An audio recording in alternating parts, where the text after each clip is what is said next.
Greetings. Welcome to Anti-Liars, where we always seek the truth and dispel the lies. I am your host, Howard Self. Today, our important topic will be exposed: how the Unification Church leaders are losing Paraguay and Brazil. There is so much to reveal about Paraguay and Brazil that has been hidden from the membership that we will release this topic over 2 episodes. Today, we will cover part 1 of this series, so be sure to subscribe to be notified when part 2 is released. If you find these videos helpful, please like and share them. For years, members of the Unification movement have been told a distorted version of what happened to the vast lands that the movement's founder, Reverend Sun Myung Moon, had purchased, or they have not heard anything about them at all. In the Unification Church's version, Dr. Hyunjin Preston Moon is cast as the villain. The narrative is that he stole assets. They say he mismanaged his father's land, that he created legal troubles, that he is generally the bad guy. That version is a false narrative told to hide what really happened. Before we begin, one piece of internal machinery is worth understanding because it underlies almost everything in this report. Inside the Unification Church, there is and has been a reporting pipeline that runs from national leaders in each country up to regional leaders, and then to the head of the Family Federation's international headquarters. Until recently, the head of the Family Federation was Young Ho Yoon. Yoon reported to Wanju McDivitt and Mrs. Hak Jahan. This reporting chain was widely known within the Unification Church, and it became completely public knowledge recently through Yoon in Mrs. Han's court trials, as well as through a series of leaks to Korean media known collectively as the TM Report. The TM Report is a 3,000-page compilation of internal reports that show how the pipeline of reporting and authority worked after the schism began. National-level church leaders wrote up their priorities and their urgent needs and sent to Yoon. Yoon allocated funds in response, and the money was sent down under the official labels of religious or educational expenditures. In reality, as the TM Report makes painfully clear to the world, a great deal of that money was used for what church leaders politely call lobbying, which too often meant allegedly seeking influence by payments to politicians, judges, and journalists in whichever country needed to be bribed. According to the church's own TM report, Paraguay was also a recipient of this type of money flow. Before the dissolution of UC Japan, before the Abe assassination brought the world's attention to what had been happening there, the Unification Church was sending enormous sums of Japanese donation money to mission countries around the world, including Paraguay. What follows today is a story that has 2 threads running side by side. One is the report of what Dr. Moon built in Paraguay as he attempted to save projects facing enormous challenges. He did so after being asked to intervene by his father and by the very church leaders whose lack of proper management resulted in huge crises which threatened the very projects and assets for which they were responsible. The other thread is the report of how those leaders undermined Dr. Moon's accomplishments and his father's legacy to retain their power once Dr. Moon's successes became evident. These two threads converge at the end in a single conclusion. Everything the UC accused Dr. Moon of doing in Paraguay is what the church leaders themselves were actually doing. The accusations were projections that mirrored their own failures. To understand what happened, as we did in the case of UC Japan, we follow the money. In the year 2000, Reverend Moon inspired the purchase of some 600,000 hectares of land in the Paraguayan Chaco, a sparsely populated region in the country's northern area. The huge purchase included the town of Puerto Casado and what would become the Leda property, along with vast stretches of undeveloped Chaco terrain. For anyone who has ever walked that land, the scale of the investment is hard to grasp. 600,000 hectares is a piece of territory larger than many small countries. It was one of the most ambitious providential land acquisitions in the history of the unification movement. The Leda Project has been a place of providential significance to members for decades. Located in the northern Chaco, Leda sits on a parcel of roughly 80,000 hectares. Leda is the site of a decades-long sustained missionary commitment and effort. Japanese missionaries went to Leda at Reverend Moon's direction, spent years of their lives in devotion there, and built a community in one of the most remote and challenging regions on earth. Reverend Moon's vision for Leda was specific and demanding. He told the missionaries that the settlement was to fulfill three providential purposes. First, to reclaim a piece of earth in which God and humanity live in accord with the original ideal of creation. Second, to build a model village. And third, to provide a model for hunger eradication. What happened to Leda after the schism and what happened to the broader Paraguay providence is part of the report this piece will tell. The vision from Reverend Moon was clear.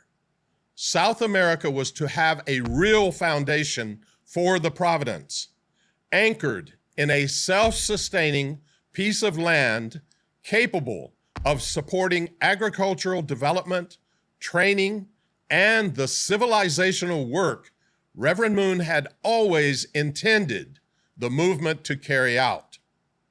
Paraguay was the keystone of that foundation. Reverend Moon's Paraguay land purchase was a providential commitment. Initially, the land was placed under the stewardship of the Unification Church's local arm, legally titled the Holy Spirit Association for the Unification of World Christianity, HSAUWC for short, along with a private company. In the early 2000s, these were managed by a rotation of church leaders dispatched from Seoul. For years, it was presented as a total success story, a faraway province of the providence quietly being developed under responsible leadership. The truth is that it was all collapsing due to leadership corruption and incompetence. The people there on the ground knew it, but church leaders did not want to let their inability to manage it be publicly known. By the mid-2000s, the UC's management of the Paraguay and Chaco land had become a catastrophe. The day-to-day administration of the land and of Puerto Casado was under the authority of a UC leader named Jungmin Hong, placed in charge by the church leadership. The treatment of the townspeople of Puerto Casado was abysmal.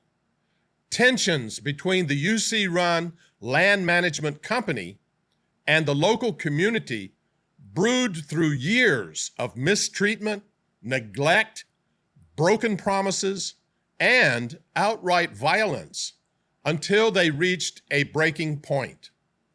The townspeople were up in arms, and a lawsuit was filed against Hong. The political situation around the land holdings turned sharply negative against the UC. When things got too contentious for him in Paraguay, Hong fled the country to escape legal exposure. He did so by putting up the land holding company's office building as collateral for his own bail. Later, Hong was put on Interpol's Red Notice list, a wanted man flagged for international apprehension. The consequences for the Providence were immediate and severe. With the UC's senior land manager a fugitive from justice, with the townspeople of Puerto Casado in open conflict with the Unification Church, and with the Paraguayan political establishment turning hostile, the national government began to move toward expropriation of the land. This means that big portions of the movement's land were on the brink of being taken away by the national government. What the UC leadership had been handed as one of the largest providential assets in the movement's history was about to be lost through their own mismanagement and abuse. The church leaders responsible for the Paraguay operation did not report this up the chain of command. As the situation deteriorated through the mid-2000s, they actively concealed the scale of the disaster they had created, concealed both from Reverend Moon and from the broader UC membership.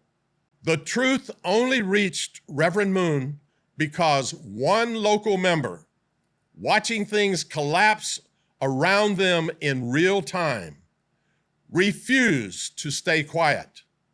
That member sounded the alarm upwards, and word eventually reached Reverend Chung Hwan Kwok, who then immediately notified Reverend Moon directly.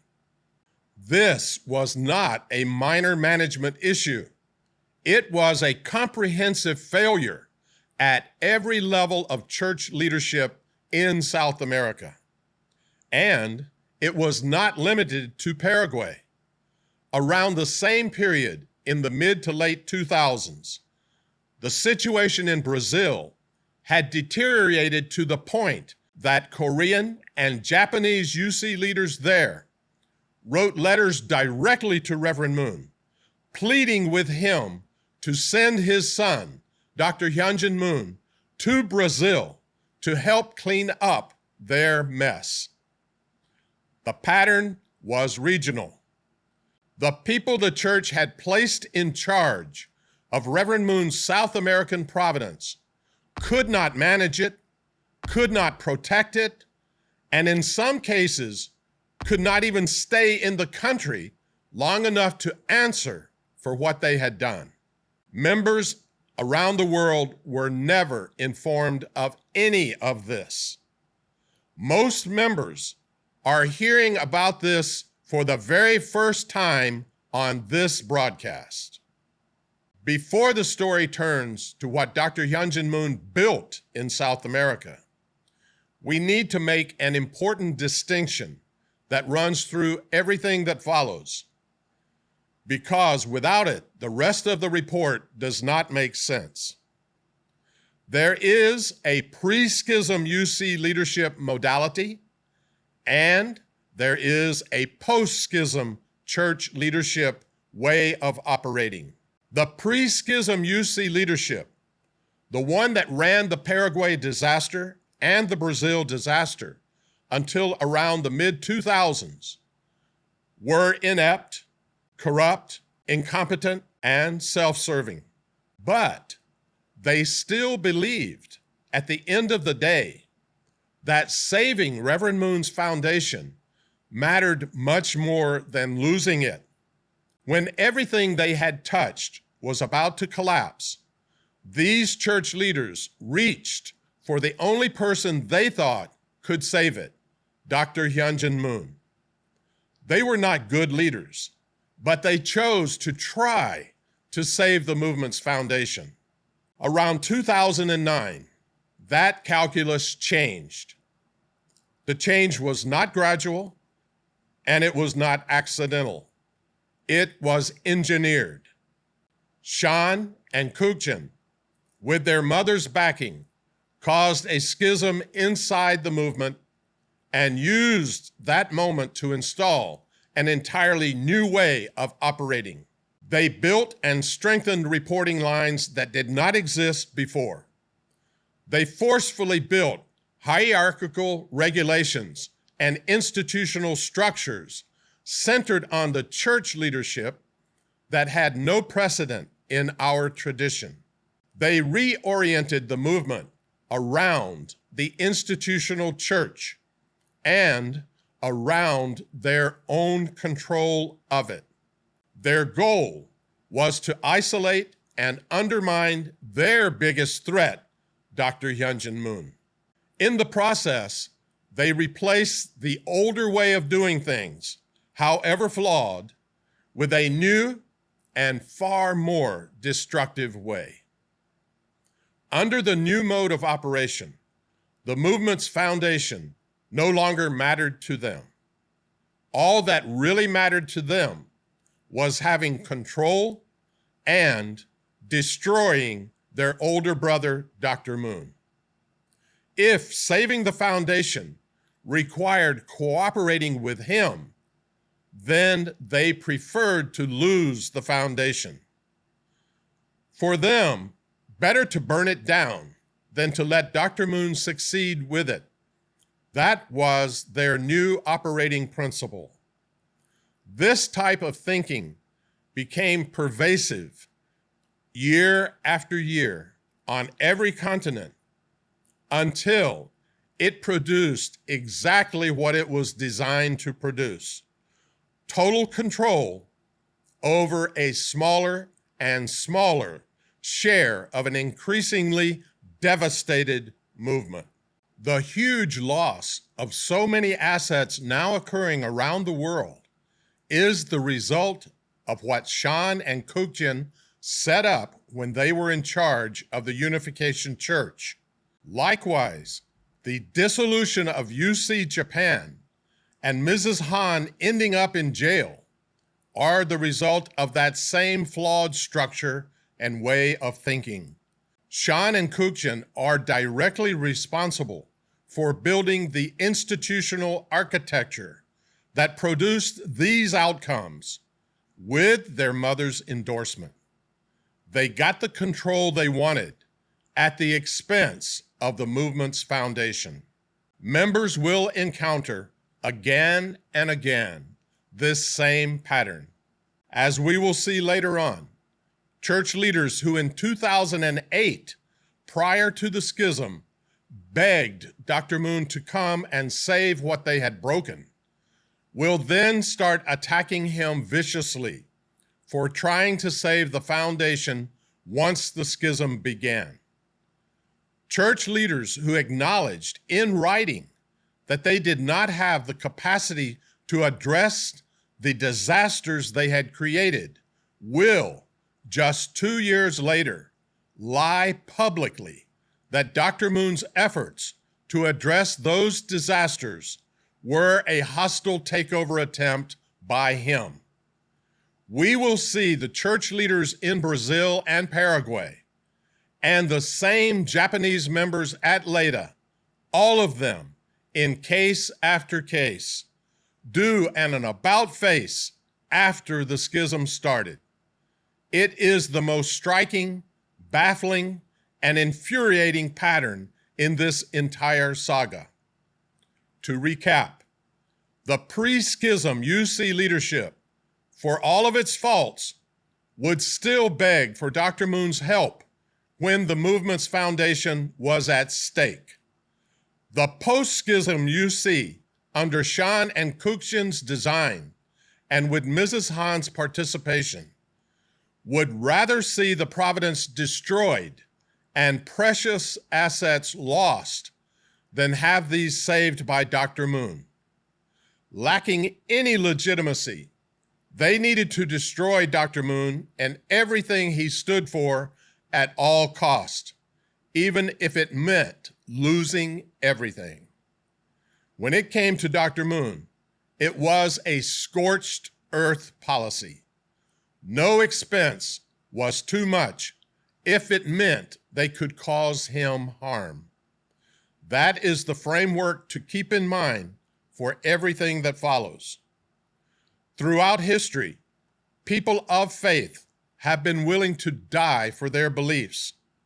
But what the post-schism hypocrisy revealed was that the church leaders never held a firm belief about anything. They bent and twisted according to the political winds of the time, and they only cared about securing control over money and authority. Their flip-flopping shows that they were never sincere people of faith. They did not believe in anything. As mentioned earlier, prior to the schism, the same UC leadership that drove the Brazil and Paraguay operations to the brink of collapse went to Reverend Moon and asked him to please have his son, Dr. Moon, intervene. It was a last-ditch attempt at a rescue mission, a Hail Mary requested by the people who created the crisis in Brazil. Dr. Moon was about to be engaged in a rescue mission. This is how it came to be that church leaders asked Dr. Moon for help before the schism. In July 2008, Dr. Moon held a Global Peace Festival in Paraguay. Church leaders responsible for the operations in Brazil heard about the success of Dr. Moon's initiatives, and they traveled to Paraguay during the Global Peace Festival, specifically to witness the event and to meet with Dr. Moon and to ask him to save Brazil. Here are some segments of the actual letters written by these leaders to Reverend Moon, letters never before seen by members.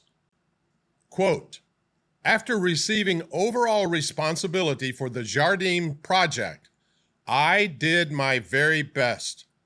Yet, the situation is beyond my capacity, and I have caused great worry to true parents with the reality here. I deeply repent for the difficult situation we find ourselves in today. I urgently request that Dr. Moon, who is achieving a huge revolution centered on Paraguay, may also take control of Brazil. I will follow with absolute faith, absolute love, and absolute obedience. Written on July 2nd, the 8th year of Chonilguk, from Asuncion, Paraguay, by undutiful son, Kim Yoon Song. Another, quote, because I have reached my own limitations. With the Paraguay GPF event as a beginning, I asked for Dr. Moon's involvement and guidance. I have committed deadly sins, and I am prepared to die and do my best based on my past mistakes, unquote. July 2nd, 2008, by Hung Tae Kim. A third, quote, we have been investing all our efforts to solve the problems in Jardim. However, there are issues still left unresolved due to our lack of ability and virtue. I am truly sorry about this situation. I believe the only hope is to ask Dr. Moon to open the way to find a solution. I am asking that you please consider this, unquote. July the 2nd, 2008, Hideo Oyamada. And a fourth, quote, as someone responsible of managing assets for a long time, I am reflecting and deeply repenting for the many problems that arose due to my lacking. We are keenly feeling the limitation of our own capacity, and I dare to say that through Dr. Moon, we can solve the problems we have today. I ask you to please consider this, unquote. From Jun Soo Young, July the 2nd, 2008. These are but a few excerpts, and there are more such letters from the UC leaders. Reverend Moon read the letters and then asked his son to take responsibility for the Americas as a whole, Brazil included. Dr. Hyunjin Moon accepted. Remember that Dr. Moon had not sought any of this work. He had been brought into Paraguay because his father asked him, and he agreed to look into Brazil only after it was requested of him. He accepted within the broader mandate his father had been pressing on him since 2006, namely, to protect, rationalize, and develop the movement's global assets, bring accountability and competence to the entities that had been mismanaged, and put the providence on a sustainable footing. When Dr. Moon's representatives arrived in Brazil in 2008, they discovered a situation far worse than expected. The workshop center and facilities at Jardim, the centerpiece of the movement's Brazilian holdings, were already in very serious trouble. Efforts to fast-track the project had resulted in a series of structural, legal, and political problems. The following are a few examples of their mismanagement. Over the years, the church leadership built an industrial bridge over the Miranda River in the Jardim region without governmental permits or environmental impact studies. They also constructed a large dormitory in a low-lying area near the river over the objections of a Japanese engineer who had warned them that seasonal flooding would undermine its structural integrity. The engineer had been swiftly sent back to Japan after raising those serious concerns. But his warnings proved to be correct. Flooding weakened the building's foundation. Mold developed throughout the structure, and the dormitory was condemned as uninhabitable. At the same time, inquiries from local and state authorities into Jardim were ignored. The Brazilian government began issuing fines of thousands of dollars per day for all the infractions in an effort to get the church's attention. Still, the notices were simply ignored. When government officials visited the site, no one would meet with them. This pattern had been going on for years. This same pattern repeated at another big property named Solobra, a property that was visited often by Reverend Moon. Industrial buildings, wide roads, and a viewing tower were all constructed without proper studies or permits. The fines that naturally followed were ignored, just as the ones at Jardim had been. As government pressure to put things in order intensified, the lead attorney for the church took an extraordinary step.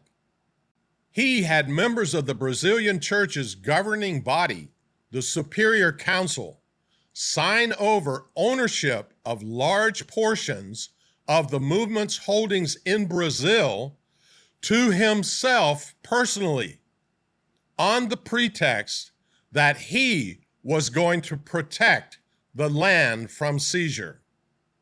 The amount of land in question was roughly 40,000 hectares of a total of 80,000 owned by the church. The members of the governing body objected to putting all this land in a private lawyer's name, but they were instructed by the church leadership to sign the land away to this lawyer on the understanding that the transfer was necessary to safeguard it. In the end, 40,000 hectares of the movement's land were given to a private lawyer. It should not come as a surprise that the church had been taken for a ride. The Brazil church leaders were scammed by their own lawyer. This is just one of dozens of cases plaguing the Brazilian movement. It is against this backdrop that in 2008, Dr. Moon's team intervened. The team immediately went to work and challenged the legitimacy of the transfer through legal channels, and by 2010, prevailed in arbitration. Dr. Moon's team also worked on negotiating down the ignored and unpaid fees, penalties, and infractions, which had ballooned to an astronomical amount. And they also resolved many other legal situations. However, around 2009, the post-schism winds were blowing hard. Sean and Kukchin, with the support of their mother and a group of UC leaders, formed a cabal that took a strong stance against Dr. Moon. Many regional and national leaders chose to ignore what is truthful, righteous, and good, and aligned with the cabal instead. They did what was politically expedient for them, forsaking God's providence. That way, they would not lose their jobs and would be able to maintain their source of money and authority. The land in question was eventually recovered, but the UC's opposition to Dr. Moon's efforts had hardened into something well organized. This is the pre/post-schism shift, captured in the span of about a year. The same church leaders who in 2008 had written desperate letters to Reverend Moon, pleading to him to send his son to rescue the Brazil operation, who had explicitly described their own failures and asked him to fix what they could not do, were by late 2009 and early 2010 attacking Dr. Moon for doing exactly what they had begged him to do. By 2010, Sean and Kukchin's reordering of the movement was in full effect, and its central rule was already in force. For them, it was better to lose the Brazilian land than to let Dr. Hyunjin Moon be the one credited with saving it. Hung Tae Kim, who had written to Reverend Moon asking for Dr. Moon's help because he had, quote, committed deadly sins, unquote, and was supposedly prepared to die for his past mistakes, instead led the way to attack Dr. Moon in Brazil, closing the doors to Dr. Moon's efforts at reform in that nation. Once the schism was underway, the Brazilian Unification Church, under the direction of the cabal, began to falsely characterize Dr. Moon's work to recover the misappropriated assets as a takeover. The legal authority of his representatives to act in service of the Brazil church was revoked. Civil actions and criminal complaints were filed against Dr. Moon's representatives in a coordinated effort to box them out of any further ability to address the remaining problems. Those cases were eventually resolved in Dr. Moon's favor, however, every one of them. But the time lost during the litigation was time the movement in Brazil could not afford to lose. The deterioration continued. An especially nefarious character who caused a lot of damage to God's providence and was leader over all of South America, Dong Mo Shin. Shin schemed to create a disturbance at a gathering of members with Dr. Moon in Brazil. Shin was a central person for the cabal in the beginning of the schism. His mentor was none other than Peter Kim.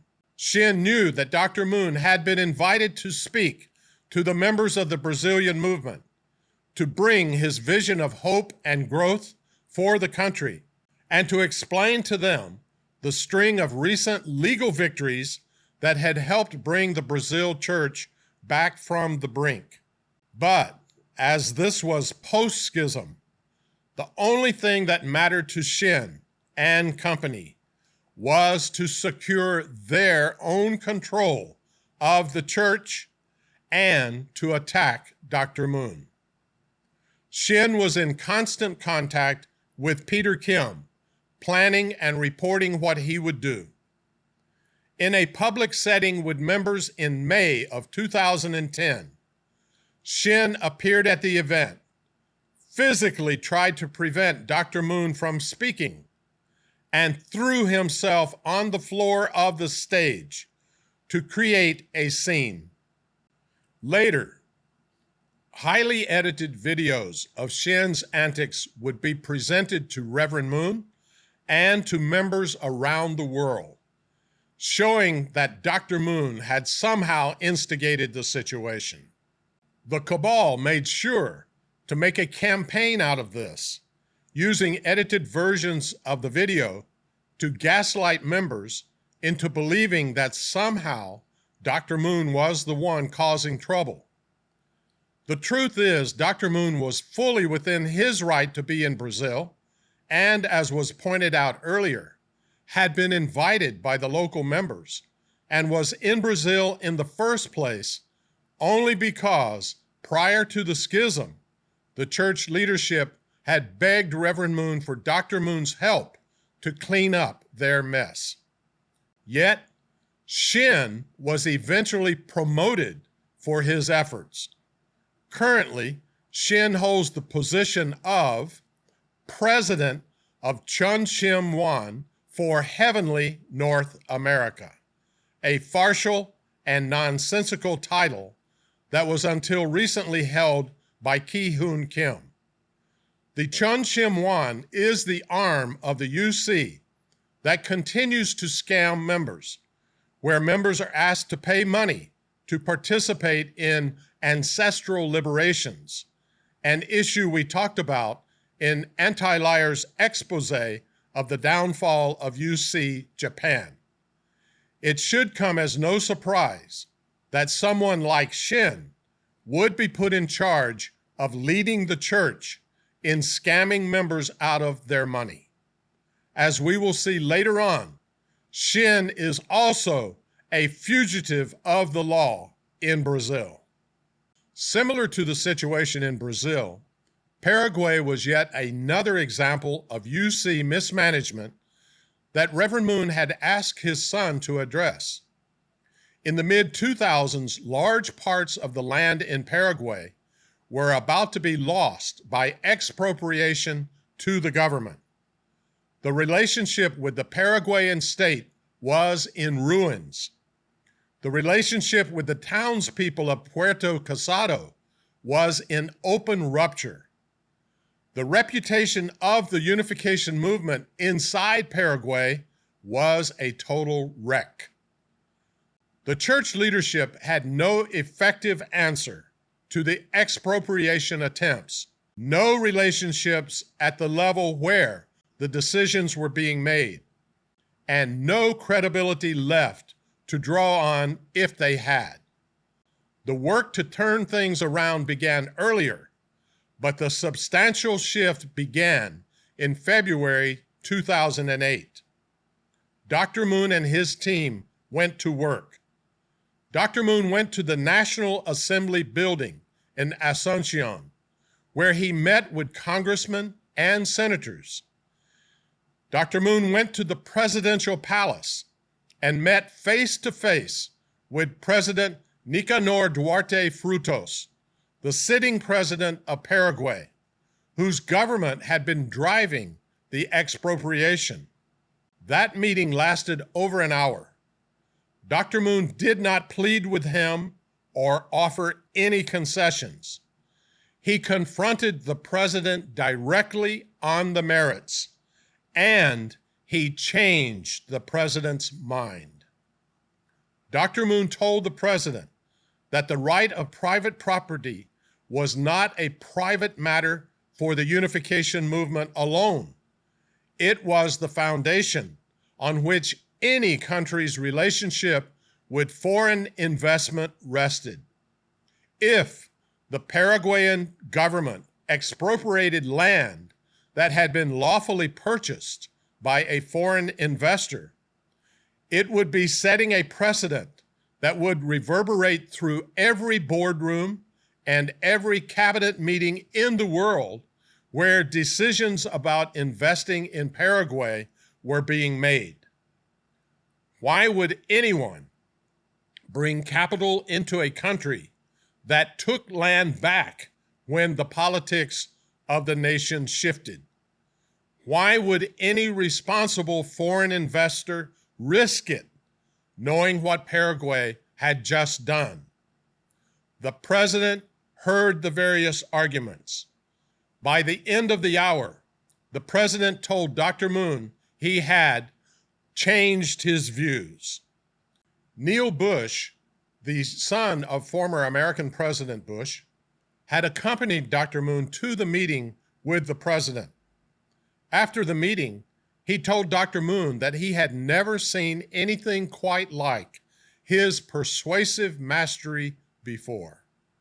Dr. Moon also met with Fernando Lugo, who had won in the elections and at that time was the president-elect. He would take office starting in August 2008.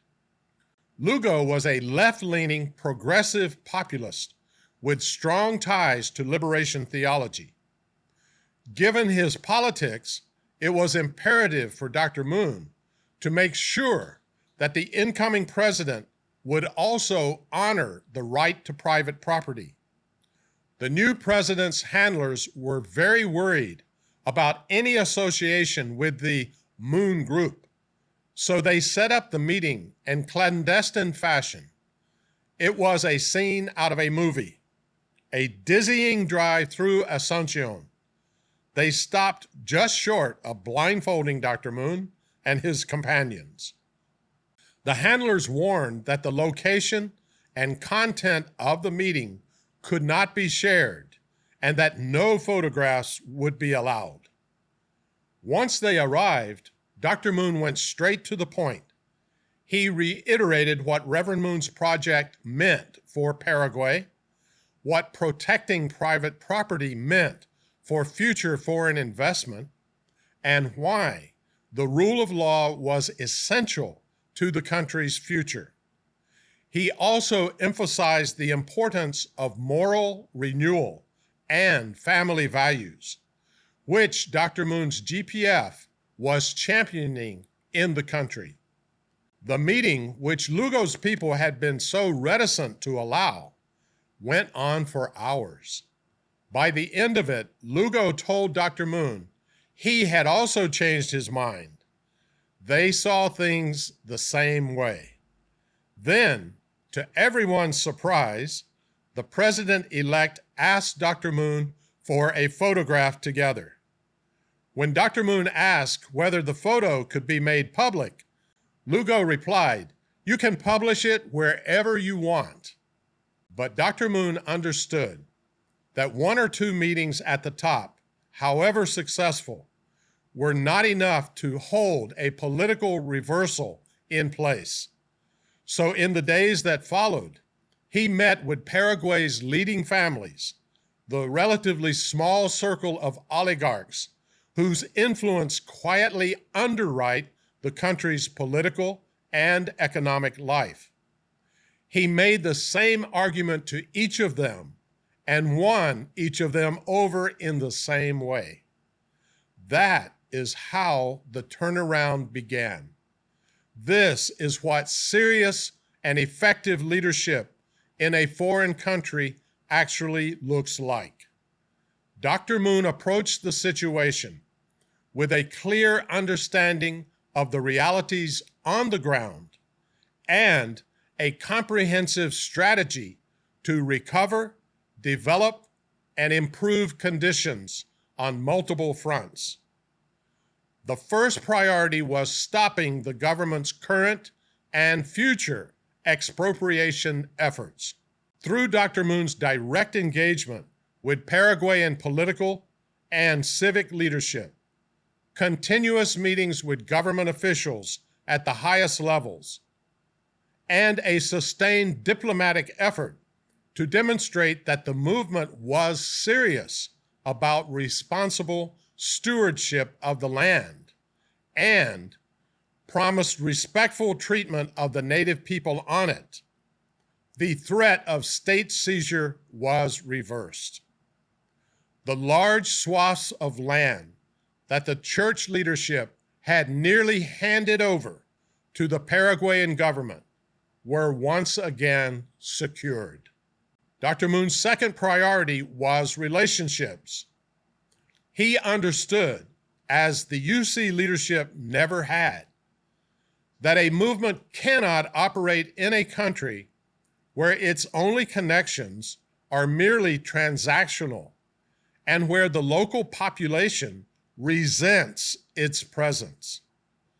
Dr. Moon led by example. He organized a now famous, unprecedented cattle drive through the Chaco, together with the children of Paraguay's leading families, the generation that would inherit the country's business, political, and cultural leadership. The now famous cattle drive covered some 100 miles from Fuerte Olimpo to Leyda in the northern Chaco region of Paraguay. Many of those participants today are ambassadors, ministers, mayors, and successful business leaders in the country. What the church had treated as a piece of land to be extracted from, Dr. Moon treated as a nation with which to be engaged. The cattle drive was a demonstration that the Unification movement's successor and heir understood what it meant to show an example of participating in Paraguayan life. The message could not have been any clearer. He was here to lead, and he was here to stay. The third priority was the movement's public standing. The Global Peace Festival, an international project which Dr. Moon had created, started first in Asuncion, Paraguay in 2008. The GPF movement initiated large-scale, interfaith, intercultural public events which engaged Paraguayan youth and civic leaders, repaired the movement's damaged reputation, and repositioned the province as a constructive participant in the country's national life, rather than being a strange foreign church holding vast lands that it could not manage. For the first time in years, Paraguayans were looking at the movement with something other than suspicion. The fourth priority was institutional. Dr. Moon and his team founded a national think tank in Asuncion that today is the country's leading and most respected forum for policy and civic deliberation. This now famous think tank brought together the most serious minds in Paraguayan business, law, education, and politics around the work of national renewal. This was the work of the Adamic figure working at a civilizational scale, putting the movement in its rightful place at the center of national life, not as a sectarian outsider, but as a serious contributor to that nation's future. This think tank was to lead in the creation of a blueprint for a nation that can be applied regardless of which political party is in power, something that it is doing to this day. The contrast with the UC's way of operating could not be sharper. Where the church treated Paraguayan institutions as transactions to be conducted through bribed lawyers and bought officials, Dr. Moon's side made the long-term investment of building real relationships with serious people on the assumption that nation building is generational work, where one cannot take shortcuts and where the work itself has to be substantial and cannot be faked. The fifth priority was reconciliation with the people of Puerto Casado. The UC leadership had left the community as an open enemy. Dr. Moon's team engaged the townspeople as human beings and as neighbors, addressing grievances, honoring commitments, and rebuilding the broken relationship that the church leaders had created. By the early to mid-2010s, the turnaround was substantial and very visible.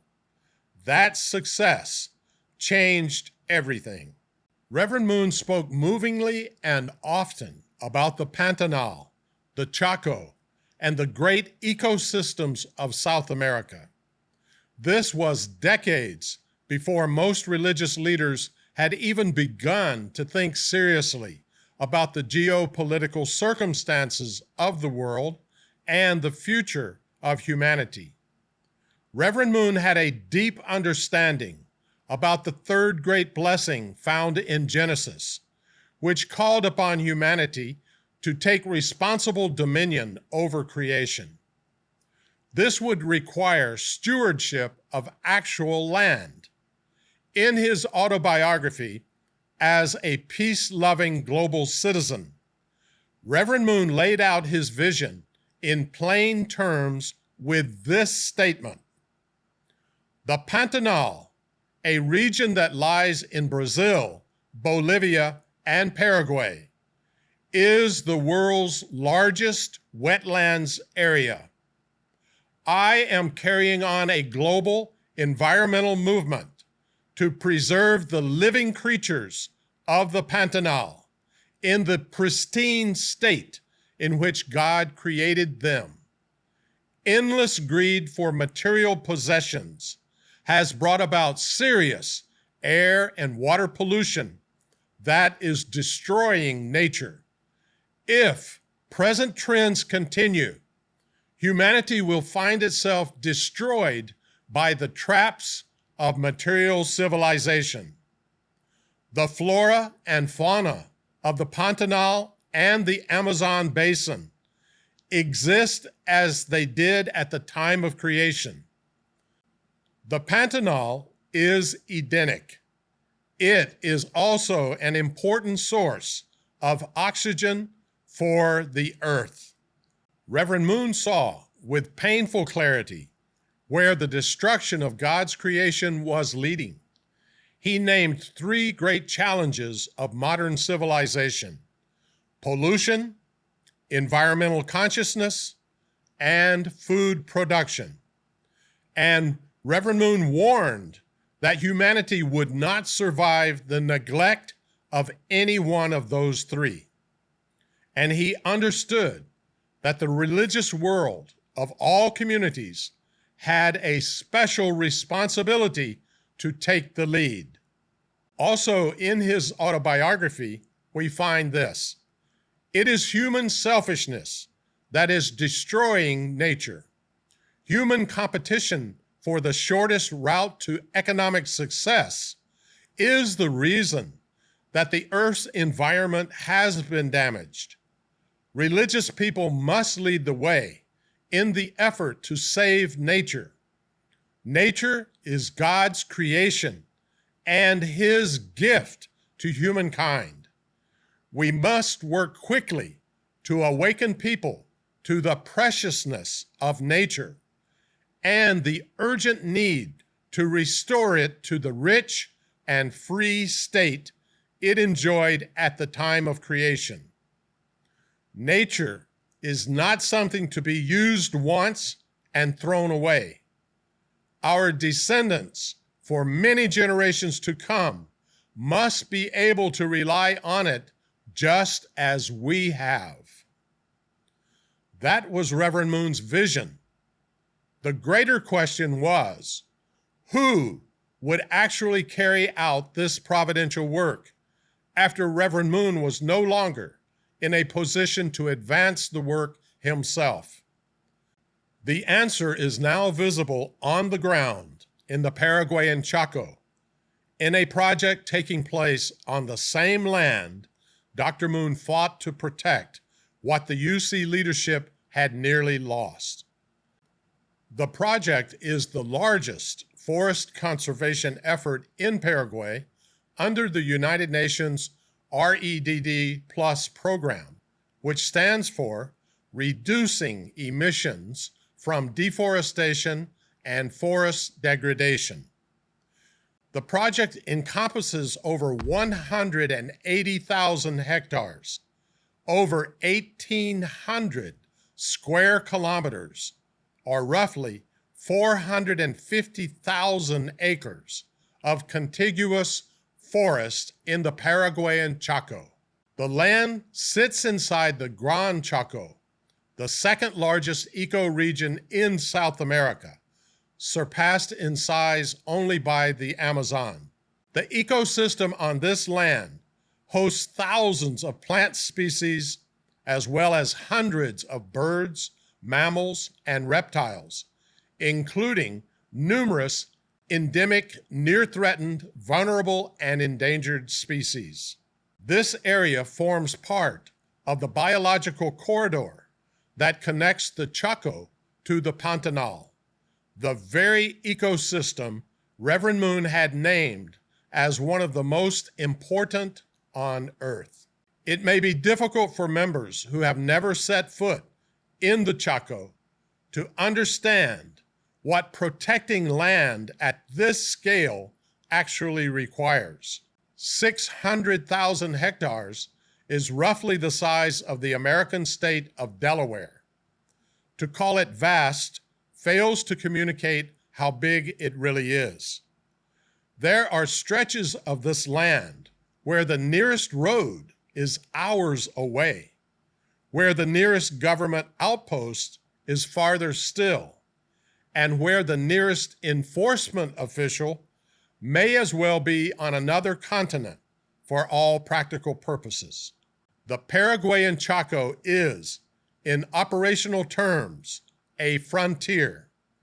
It is too large to fence. It is too remote to patrol comprehensively.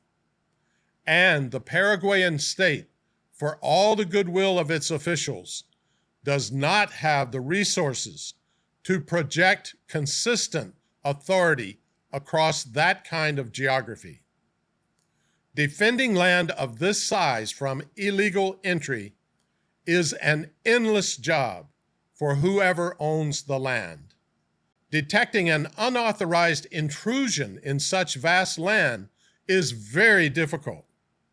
Once squatters, illegal loggers, or poachers establish themselves, dislodging them is harder and more expensive still.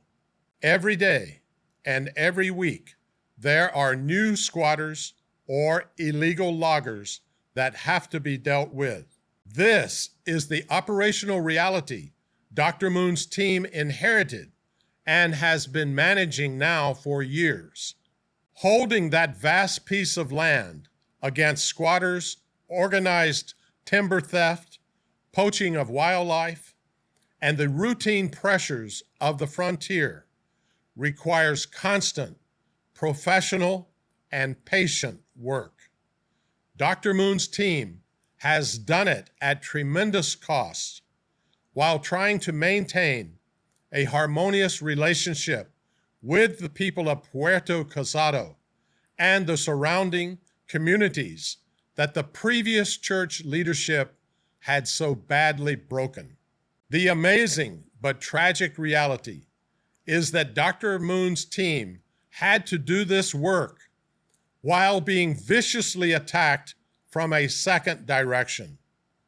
The post-schism Unification Church leadership and its lawyers in Paraguay have not been content to see the project succeed under Dr. Moon.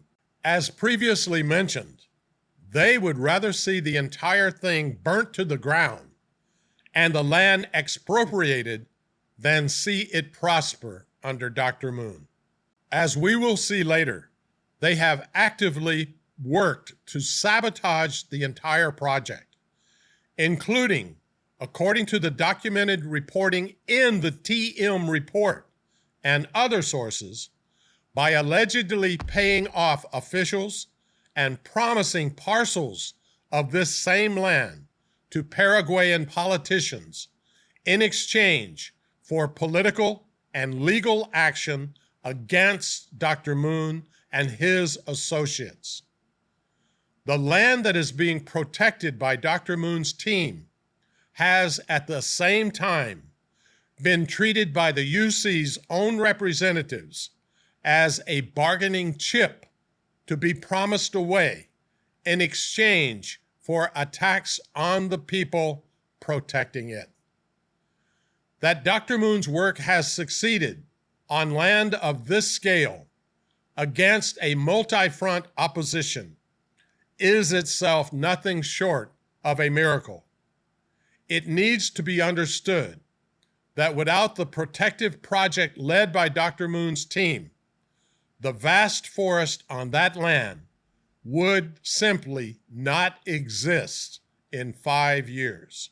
Paraguay ranked 7th in the world for forest loss between 1990 and 2020, and the vast majority of the country's upper Paraná Atlantic forests has already been destroyed through deforestation. The Gran Chaco is one of the last remaining undeveloped frontiers in the world, and it is being eaten alive by agricultural expansion, cattle ranching, wood harvesting, and population growth. Let me repeat, the land in the project area led by Dr. Moon's team was, on its existing trajectory, projected to be deforested within the next 5 years. The project is delivering exactly what Dr. Moon's father said the providential work in South America was supposed to deliver. It is a financially sustainable project that is preserving an ecosystem on the scale of a small country in its near Edenic condition. It is sequestering greenhouse gases on a massive scale. It is implementing a program designed to address all 17 of the United Nations Sustainable Development Goals across the indigenous communities living in and around the project area.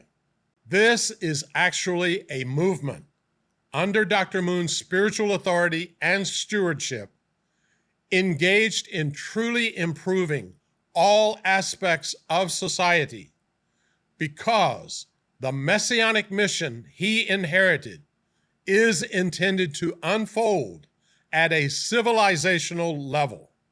For example, take the Park 1 project in Korea, where Dr. Moon took on his father's dream of making Seoul into the center of Asian international finance and turned that dream into the largest successful privately financed project in Korean history.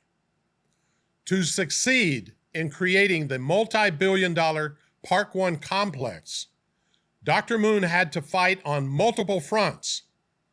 Not only did his team have to succeed in the incredibly competitive and complex world of project creation, project financing, construction, and management at the largest scale, but he also had to be victorious in overcoming years-long court battles initiated by the Unification Church leadership against the project.